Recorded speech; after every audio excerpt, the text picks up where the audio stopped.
Shalom and welcome to what is another lovely day on the south coast of England, somewhere near 27 or 28 degrees C, I think, and long may it continue. And I hope that it's really similar weather where you are. Last session, we stopped or finished off the story of Noah with a lesson for us about Noah coming out of lockdown on the ark, and how we are about to, in various stages, hopefully come out of lockdown. And it was really a lesson against being, or about being careful and not getting too exuberant in our newfound freedoms. And I thought this was probably a good place just to break the story, just for 1 week perhaps, and move on to something else, mainly because I unearthed some stuff which I did a long time ago about understanding and translating the Torah. And just to go through it briefly, because I think it's helpful. And of course, we always start off with Rashi's 4 ideas of the levels of understanding of Torah, starting with Peshat, which is the literal meaning. It does what it says it does.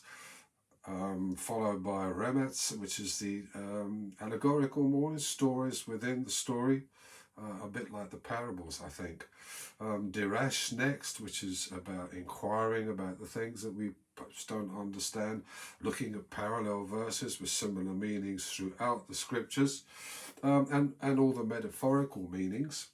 And then on to Sod, which is the mystical meanings. And I think that's been linked really to an understanding of Kabbalah, the book of Zohar, of Jewish philosophical thought on mystical things. And I think the mistake that sometimes we make is that, we look at the mystical meanings and think that sounds really exciting. Most of it, I must admit, goes way beyond my head. But, the literal meaning, yeah, okay, fine. That's what it says. This is a bit boring. But it's important, I think, that we do recognize and have some discipline in these matters and start with the literal meaning before we move on. It's like training. You can't go and score a goal 5 minutes after you started playing football. You need to get fit and train and practice. So I think through practice and reading Torah, and listening to others that know a whole lot more than we do, from study, we can build up our Torah understanding muscles, if you like, move on to the higher levels of understanding.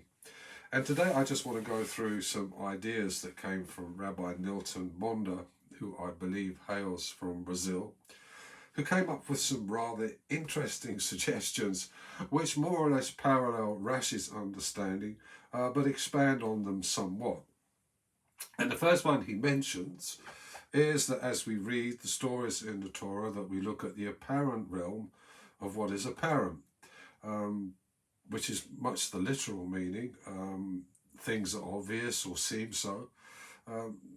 But we just need to expand our minds or something, because the Torah, almost in the way that is written, demands that we do that. We shouldn't just sit back and say, well, that's what it says, but we don't really understand that, or I don't agree with that. We need to look at it a little bit deeper and see if we can find some harmony in our thoughts and what we think the Torah says. And of course, what the Torah says is sometimes a little bit dependent, or our understanding, on our cultural influences, how old we are, where we were born, where we live, what's our worldview, and all these other influences. And so again, I think it's only right that we try and listen to other commentaries, listen to other ideas, and expand our knowledge. So Rabbi Nilton gives a Yiddish example of how the apparent realm of what is apparent might not always be apparent. And this says, what is the most important thing for a writer? And the answer is a small appetite. Now, obviously, that means that if we're starting out writing, trying to get stuff published and things like that, we're not going to make a whole lot of money for a while. And so a small appetite is really important. It is apparent, it's real, but it's not probably the answer that we come to immediately. Another one is the story of Shapiro, who owns a little store and has worked for years and years and years with his family And eventually he has a little bit of money in the bank, and so he decides that he'd love to have a holiday, which he hasn't had for years. And so he decides he'll go to Paris for the cultural influences there, and Paris, the wonderful city at night. He'd like to see it. And he's staying in rather a posh hotel, and as he goes down for his dinner the first night, he's sharing his table with a Frenchman. And as he walks in, the Frenchman stands up and greets him and says, "Bon appetit." And Shapiro replies, "Shapiro." And the next night he goes down for dinner again, and the Frenchman's there, and he says, "Bon appetit," and replies, "Shapiro." And this goes on for most of the week until the last night on the Friday night. Shapiro goes down, and the head waiter just grabs him as he's walking through the door, and he says, "Look, I thought I might just tell you, I've just been listening to your conversation there. Bon appetit is not his name. It means enjoy your meal." And so he thinks, "Oh, dear, what a fool am I." So as he walks in, he can't hardly wait to get to the Frenchman who's sitting there, and he says, "Bon appetit." And the Frenchman replies, "Shapiro," which just shows that our perception of something that is real can seem very real and positive to us, but it might not be the actual truth. And so once again, it's a lesson here, a wonderful one, of how to expand and not get too wrapped up in our own cultural beliefs and things. And then we move on from the apparent realm of what is apparent to the hidden realm of what is apparent. A slightly more mystical meaning of what we think is real and true. Water and ice are one of the examples that are given there, because we look at water and if we didn't know, when we looked at it, we wouldn't think about ice. And yet ice is a real manifestation of very cold water. And sometimes, we need to reframe the stories or what we perceive of what is real. And I'm thinking, and maybe this was in Shapiro's shop, that you have a young lad who's doing the deliveries and helping you out, and you catch him stealing. And of course the rest of the family says, "Well, we can't have this, quite right. He needs to be fired." But Shapiro says, "What we need to do is give him a raise." And to the horror of the rest of the family, who say, "Well, you can't do that, he's stealing from us." He said, "No, look, if he has to steal, it means that he hasn't got enough money to live on. If we give him a raise, then maybe he won't have any reason to steal."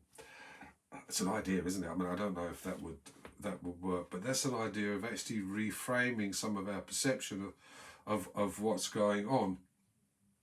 And then, we have the story about the rolls. You go into a shop, and there's a packet of rolls. You want a couple of rolls, there's a packet, lovely, in the shop with 2 rolls in it, and it's £1. And you look at the guy behind the counter and you say 50p each for these little tiny rolls. You've got to be kidding, haven't you? And the guy says, "No, they're £1. He said, "Yeah, but that shop across the road there, they're selling their rolls for 30p each." And he said, "Well, why don't you go over there and buy them?" And you said, "Well, I can't because they've run out." And he said, "Look here," and he said, "My rolls are only 5p when I've run out." Another story about how we need to reframe our perception of things sometimes. And then we have the hidden realm of what is apparent. So we have what we have, but it's kind of hidden within the text that we see. And a lovely sort of story about that is Mo and Danny. Now Mo is lovely lad, but he's completely dumb at school, particularly at maths. Rubbish. Danny, his friend, is a real whiz kid at maths and all the science subjects and physics and such things. And they both leave school. Danny, he does okay, average. Struggles a little bit, has a little bit of bad luck every now and again. Mo seems to have a charmed life, and although he's not too bright, he does okay. And then one day he does better than okay. He wins the lottery. Danny's a little bit, you know how you feel when your mate hasn't done as well at school as you have, failed all his exam and he wins the lottery? There's a little bit of envy and jealousy, but Danny's a little bit above that, so he just goes to see Mo, but he wants to know how he did it, because deep in Danny's heart, he can't understand how he got that.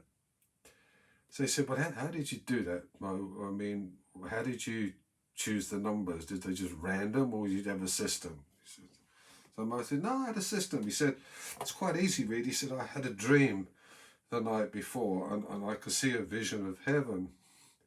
And there were angels singing the Hallelujah chorus up in heaven there. And there were 7 rows of 8 angels. He said, so it was easy. I just went and bought a lottery ticket that ended in 63. Mo thinks for a while. He said, Danny, 7 times 8 are 56. And Mo says, oh dear, Danny. He said, you're still the only one that's good at maths, aren't you? Yeah, a lovely story. I don't know if it's true or not. It possibly could be. But it just shows you how sometimes we need to reframe things. The things that seem to be obvious, or things that we don't know are there, the hidden realm of what is apparent. And it's real and it happens.